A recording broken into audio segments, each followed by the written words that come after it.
Olá, sejam bem-vindos ao curso de flauta doce do projeto Oficinas de Música do Ponto de Cultura Banda Lira 30 de Janeiro. Sou o André Santos, serei o seu professor nessa disciplina de flauta doce. Na aula 1 vamos aprender um pouquinho sobre as flautas, vamos aprender sobre a flauta doce, as diferenças das flautas doces que temos e vamos escutar um pouquinho do som delas e aprender as primeiras notas. As flautas são consideradas um dos instrumentos mais antigos do mundo.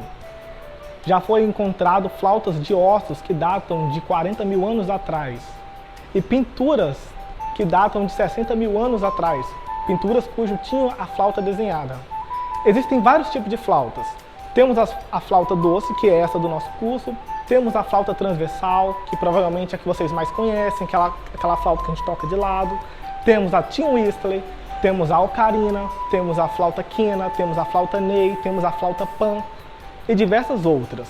Assim como nós temos diferentes vozes humanas na hora de cantar, como soprano, contralto, tenor, baixo, basicamente todos os instrumentos de sopro também têm a sua família.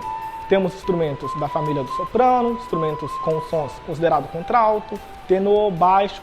Na flauta doce não é diferente. A flauta doce mais comum, que é essa é a flauta doce soprano, porque ela tem um som agudo. Escutem só o som dela.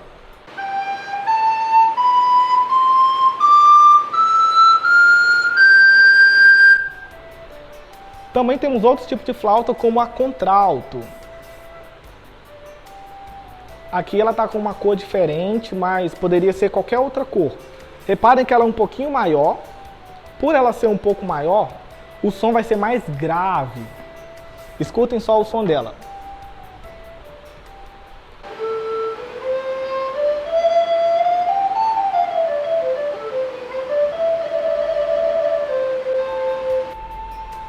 Essa flauta doce contralto, ela é a principal flauta na hora de fazer os solos, quando temos quartetos de flauta doce.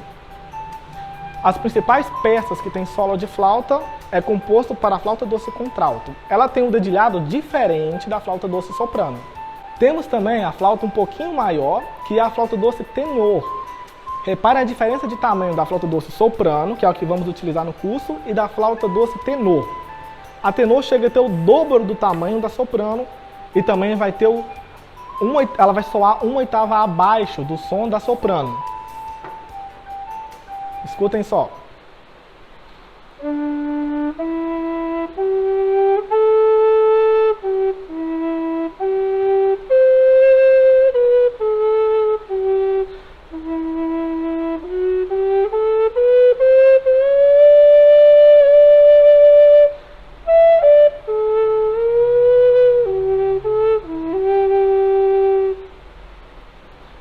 E existem outros tipos de flauta doce também, como a flauta doce baixo.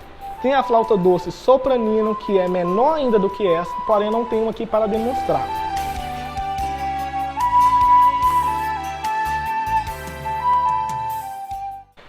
Uma das principais dúvidas que as pessoas têm na hora de comprar a sua flauta doce é se compra a flauta doce barroca ou germânica. Mas qual a diferença dessas duas flautas? Elas são muito parecidas.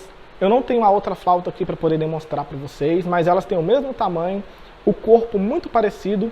A única diferença vai ser o tamanho desse buraco, do terceiro buraco de baixo para cima e o quarto buraco. Reparem que essa flauta, o terceiro buraco de baixo para cima, ele é maior do que o quarto buraco. É essa diferença na constituição do corpo da flauta doce barroca e germânica. No caso da germânica, esse terceiro buraco ele seria menor do que o quarto buraco. E o que isso vai alterar? Isso vai alterar em algumas notas, como por exemplo o Fá natural, vai ser diferente nas flautas, porque na flauta doce barroca o Fá vai ser assim, na flauta doce germânica o Fá vai ser assim.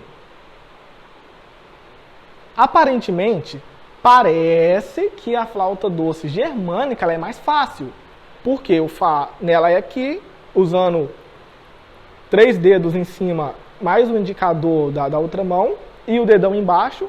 E o Fá da flauta doce barroca utiliza esses outros 2 dedos. Parece mais difícil, porém isso é uma ilusão. A flauta doce germânica ela tem facilidade em algumas notas, mas ela tem dificuldade em outras notas, e até são mais notas difíceis do que a flauta doce barroca. Além disso, a germânica ela não tem uma boa afinação na região da segunda oitava da flauta doce.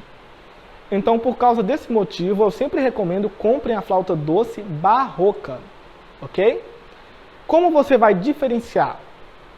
Tem na embalagem, geralmente a embalagem ela vai estar escrito se vai ser barroca ou germânica, ou vai ter uma letra G ou B. E se vocês tiverem uma flauta doce da Yamaha, que também é uma marca que eu recomendo que vocês comprem, não comprem aquelas flautas doces que vendem nas lojinhas de R$1,99, porque elas são basicamente um brinquedo. Elas não têm uma boa qualidade sonora, não são afinadas. Tem algumas que vêm que o buraco está até tampado.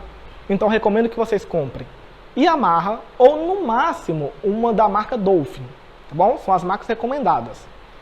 Para identificar na flauta doce Yamaha se a sua é barroca ou germânica, é só você olhar a parte de trás da flauta. Reparem em cima do buraco a letra que está escrita. Se for um B, ela é barroca, legal. Vai ser essa que vamos utilizar. Se for um G, ela é germânica. Então vai ter que ter alguns cuidados. Caso você possa comprar uma flauta doce barroca, legal. Compre que vai ser essa que vamos utilizar. Caso você já tenha uma flauta doce germânica e você não tenha como agora comprar uma barroca, você vai ter que prestar atenção em algumas notas, como as notas do Fá natural, do Fá sustenido, do Sol sustenido, e dessas mesmas notas uma oitava acima. Vamos ter que prestar atenção, porque o dedilhado vai ser diferente do que eu estou fazendo, tá bom? Então não tente fazer essas notas do dedilhado da barroca na flauta doce germânica, porque vai sair desafinado. Tem muita gente que toca e sai desafinado porque não sabe disso. Está fazendo o dedilhado de uma flauta, da flauta doce barroca, na germânica, ou vice-versa. Tá bem? Então, tenha atenção nisso.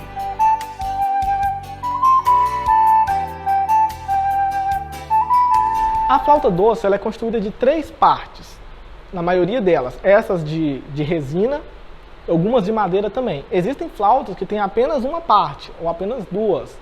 Mas na maioria das vezes vocês vão encontrar a flauta que é dividida em 3 partes. Quais são elas? Temos essa, que é o pé da flauta. O pé, reparem que ele tem apenas um buraco. E dentro desse buraco, são 2 buracos. Vocês já vão entender isso nas outras aulas para que serve. Temos o corpo, que é onde guardamos, que é onde tem a maior parte dos orifícios da flauta. Onde vamos fazer a maior parte do dedilhado. E temos a cabeça, que é uma das partes mais importantes, porque é onde a gente sopra. Sem a cabeça, ela não vai sair o som de uma flauta. E como que nós vamos soprar a flauta? A flauta doce, como o nome já nos dá uma ideia de algo doce, algo suave, algo solene, vocês vão soprar com tranquilidade, vão soprar fraco, não precisa soprar forte. O primeiro exercício então que vocês vão fazer é apenas com a cabeça da flauta e vão soprar, como se você estivesse soprando uma vela, mas bem tranquilo.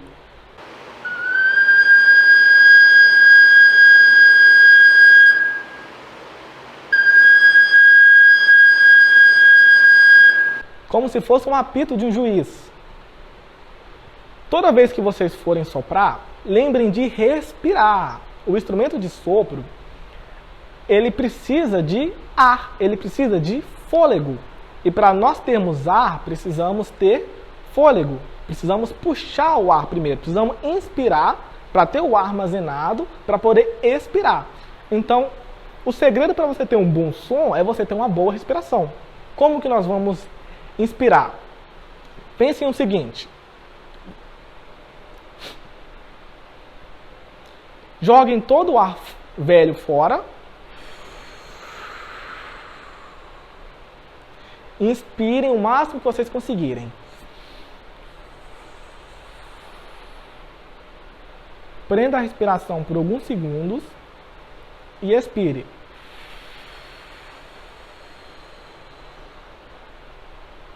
Tentem prestar atenção em como o seu corpo está reagindo.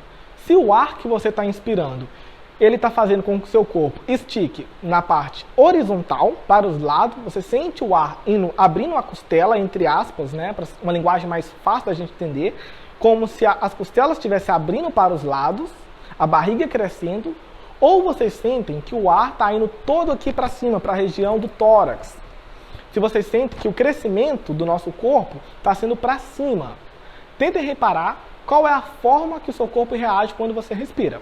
Se na hora de você inspirar, você percebe que o maior crescimento está aqui em cima, precisamos dar algumas corrigidas para poder melhorar. Por quê?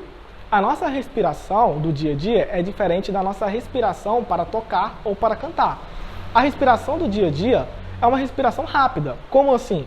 Nós não inspiramos o máximo possível e não expiramos o máximo possível. Então sempre inspiramos pouco, expiramos pouco. Inspiramos pouco, expiramos pouco. É uma respiração rápida.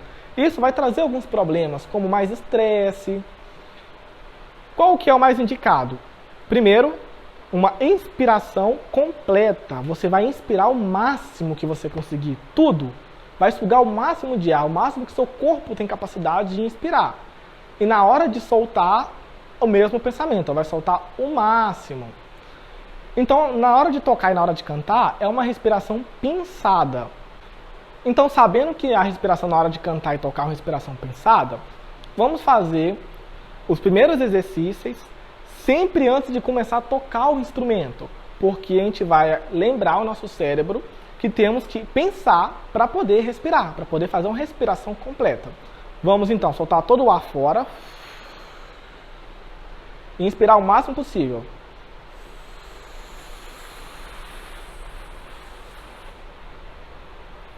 Prende a respiração por alguns segundos.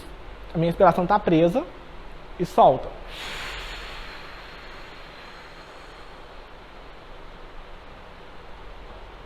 Pode soltar tudo, tudo mesmo. Até na hora que você começar a tremer de não ter mais ar. Tá indo pelo lado certo.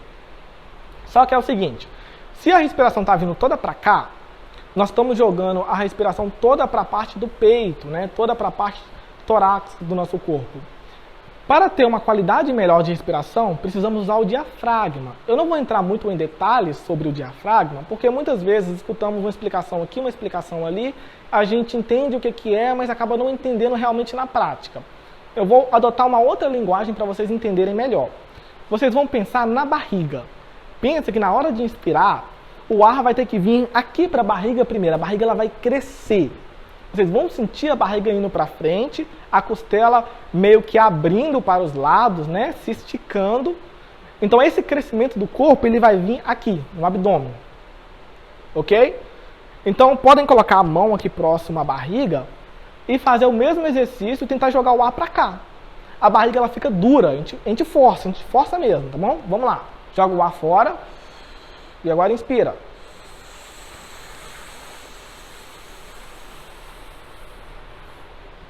Reparem, ó, a barriga ela cresceu muito mais, ela está dura. Agora vamos soltar esse ar.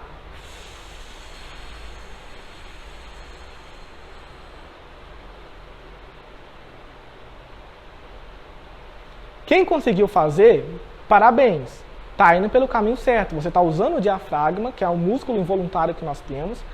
Um detalhe, ninguém respira pelo diafragma, tá? Ninguém respira pelo diafragma. Todo mundo respira pelo pulmão. O diafragma é o músculo que vai ajudar a fornecer espaço para o pulmão se expandir mais, tá bom? E o diafragma vai ajudar aí também na hora do ar sair, na hora de controlar esse ar, que a gente vai chamar isso de apoio, ok? Então todo mundo respira pelo pulmão. Um bom exemplo de você entender como que o nosso corpo funciona na hora de respirar, a melhor forma, né, para a gente conseguir uma respiração de qualidade, é só você pensar em um balão. Quando vamos encher um balão, o balão ele tem uma boca, que é onde você sopra, ele enche primeiro aqui, ele enche primeiro a parte de baixo, você começa a soprar, ele vai encher aqui. É esse detalhe que nós temos que pensar no nosso corpo, ele vai encher primeiro aqui, depois aqui. Porque na hora de soltar, ele vai soltar como você solta um balão, quando você controla, está segurando a boca do balão e abre um pouco do buraco. Esse ar que está armazenado lá dentro, ele vai soltar compressão, muitas vezes até aquele barulho que várias pessoas acham irritante, várias crianças adoram. Então esse ar ele vai com muita pressão e ele vai aos poucos. Se você soltar um balão, encheu, e simplesmente soltar ele, ele vai voar, o ar rapidinho vai acabar. Mas quando você está segurando ali, você está controlando o ar que está saindo, além de sair com pressão, você consegue controlar o tempo desse ar. Pensando nisso no nosso corpo, é o mesmo esquema. Quando a gente consegue controlar o ar que está saindo, não só conseguimos ter uma qualidade melhor, com uma pressão melhor, com um ar mais focado, mas também conseguimos ter fôlego, conseguimos segurar, ter ar armazenado por muito mais tempo. Então essa prática é uma prática saudável para você fazer. Ok? Esse exercício você pode treinar até mesmo sem a flauta. Você acordou, já pode treinar. De tarde, na hora do almoço, depois do almoço, pode treinar. Antes de dormir, pode treinar. Quanto mais você treinar, mais você vai acostumar o seu corpo a lembrar como que tem que respirar. O nosso cérebro ele aprende por repetições. Tudo que nós aprendemos é porque repetimos por várias e várias vezes, até tornar algo automático. A pessoa que tem um má hábito, ela tem esse má hábito porque repetiu várias e várias e várias vezes. Para você corrigir ou criar um outro hábito, você precisa fazer a nova forma, né, o seu novo hábito, várias e várias e várias e várias vezes, e dias seguidos, para que o cérebro consiga aprender, consiga entender e fazer aquilo de forma automática. Então tudo é treinamento, tá bom? Então, se você hoje não tem fôlego, você soprou e já não aguenta segurar mais, isso tem treinamento. É só treinar a respiração, treinar soprando na flauta, que você vai ganhar fôlego, vai melhorar a qualidade do ar, vai melhorar o apoio, tá joia? Então lembre, sempre inspirar por completo, tentem jogar o ar para cá, para baixo, para a barriga, para a parte do abdômen, e tentem soltar o ar controlado, com pressão. Na hora de soltar o ar, a barriga ela vai murchar mesmo, mas é como se nós fizéssemos uma força ao contrário, para ela murchar mais devagar. Então a gente está soltando o ar e a barriga continua dura, continua fazendo força para frente. Assim vamos estar usando o apoio. Tá joia? Então espero que esteja bem compreensível. Caso não tenha entendido, pode me mandar uma mensagem depois no nosso grupo, que vai ser disponibilizado para vocês. Tá joia?